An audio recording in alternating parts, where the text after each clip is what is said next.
The sun peeked through the window of Rosie's diner, casting a warm glow on the faded red vinyl booths and the scattered crumbs left from breakfast rushes. The smell of sizzling bacon mixed with freshly brewed coffee created an inviting aroma that danced through the bustling downtown Los Angeles diner. It was a typical Saturday, patrons chattering as they clinked forks, yet today felt different. The hum of conversation was punctuated by the sound of footsteps that caused heads to turn with anticipation. There he was, Arnold Schwarzenegger, larger than life with his trademark charm.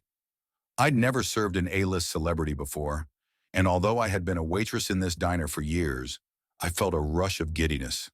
This was no ordinary customer. This was an icon. My heart raced, and as I approached him, I could hear my own insecurities echoing in my mind. Standing there, balancing my dreams with my reality, a constant struggle with bills and feelings of inadequacy. I couldn't shake the feeling of being an overlooked David, serving the Goliath of my aspirations. As I took his order, my nerves twisted. Arnold engaged me in casual conversation, recognizing the stress behind my smile. "Don't let life's challenges scare you," he said with a knowing glance, a hint of shared struggle lurking beneath his confident demeanor. Little did I know, this brief encounter would push me to confront my own obstacles. The diner buzzed with energy, the smells of bacon and fresh pancakes wafting through the air, mingling with the clinking of silverware and laughter echoing off the tiled walls. It was a typical Saturday morning in downtown Los Angeles, and I had settled into my routine, weaving my way between tables like a seasoned dancer in a well-rehearsed performance. The hum of conversations and the sizzle from the grill formed a comforting backdrop, but as I turned on my heel to refill a coffee cup, the entrance door swung open. In walked Arnold Schwarzenegger. Heads turned, and a ripple of excitement coursed through the patrons. I couldn't help but catch my breath. The legendary figure hadn't lost any of his imposing presence. Even in a simple black t-shirt and jeans, he radiated a kind of energy that felt electric. As he slid into a booth, I approached, heart racing. He ordered an unpretentious breakfast, eggs, toast, and coffee. Our brief exchange revealed a warmth about him that was surprising. Yet as I expertly balanced plates on my arm, managing the frantic pace, I felt my insecurities bubble beneath the surface. Arnold looked at me, his brow furrowing slightly. "You seem stressed," he said, gentle yet probing. I felt seen, but the floodgates to my vulnerability cracked open. As I stood at the end of the counter, cleaning glasses while glancing at Arnold across the room, I felt a mix of awe and frustration brewing like a storm inside me. The diner hummed with the usual banter, yet all I could hear was the pounding of my heart and the nagging voice in my head. "You're not enough." Each smile and nod from the other patrons seemed to amplify my insecurities, leaving me unable to shake the feeling that I was merely a ghost in a world that celebrated giants. I summoned the courage to approach Arnold's table once more, my hands shaking slightly. "Is everything okay with your meal?" I asked, forcing a smile that didn't quite reach my eyes. He looked up, his brow creasing in concern. "It's fantastic, thank you, but you look like you've got the weight of the world on your shoulders." At that moment, I felt my defenses start to crumble. It's just life, you know? Bills are piling up, and some days I feel like I'm stuck in this diner forever. The words rushed out, heartfelt and raw, escaping before I could pull them back. Arnold's expression shifted. He leaned in, genuinely interested. "Believe me, Hollywood fame comes with its own burdens. I've faced more critics than I can count. You can't let what others think define you." But there was a stark contrast between his reality and mine. "You had the chance to chase your dreams. I'm just trying to survive each day." My voice wobbled, a mix of envy and despair. "Surviving isn't enough. You have to fight to live, to thrive." He leaned back, a hint of steel in his gaze. "What are your dreams?" The question hung in the air, heavy and poignant. I opened my mouth to speak but hesitated, realizing how timid my aspirations felt against his larger-than-life achievements.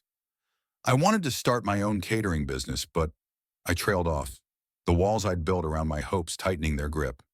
"Don't let fear hold you back," he urged, his voice firm yet compassionate, echoing in my mind like a battle cry. My heart raced. Could a struggling waitress really have the audacity to face her own Goliath? My heart raced as I listened to Arnold share his experiences of defying the naysayers.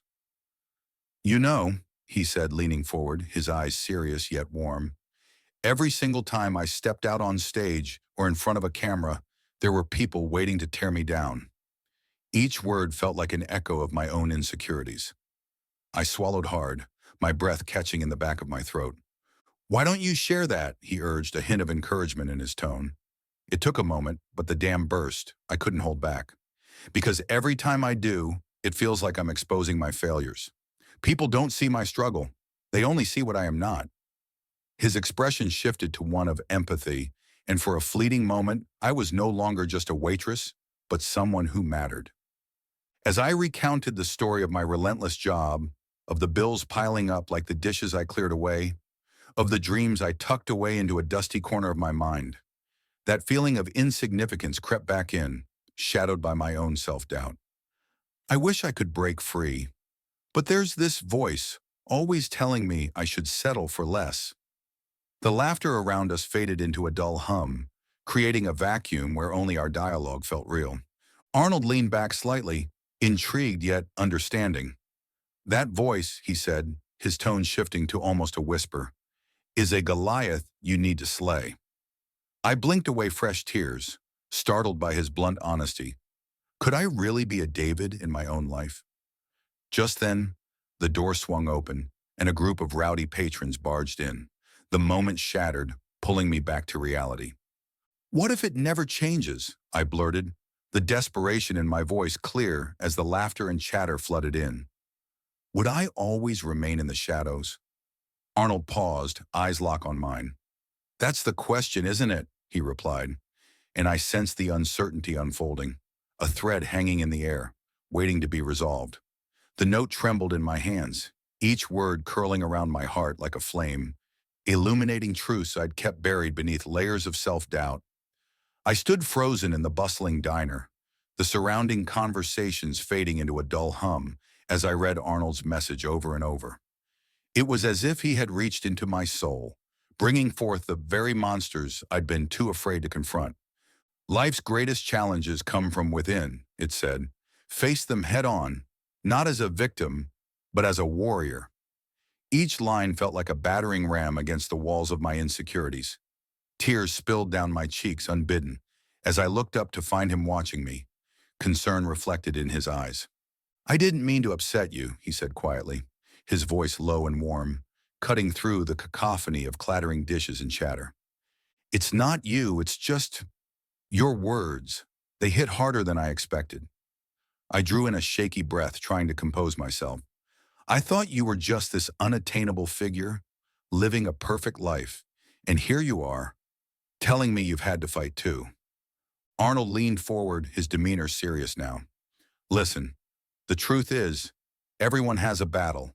I didn't become who I am without facing critics, doubters, and my own demons. But I learned to rise, not in their shadows, but in my own light. His words wrapped around me like a protective cloak, but I felt my resolve hardening. I'm tired of feeling less than. I've let my fears control me for too long. He smiled gently, a sliver of pride flickering in his gaze. Then don't let it anymore. The moment you decide to fight for who you want to be is the moment you become unstoppable. As I nodded, something shifted within me. It was a turning point, an awakening.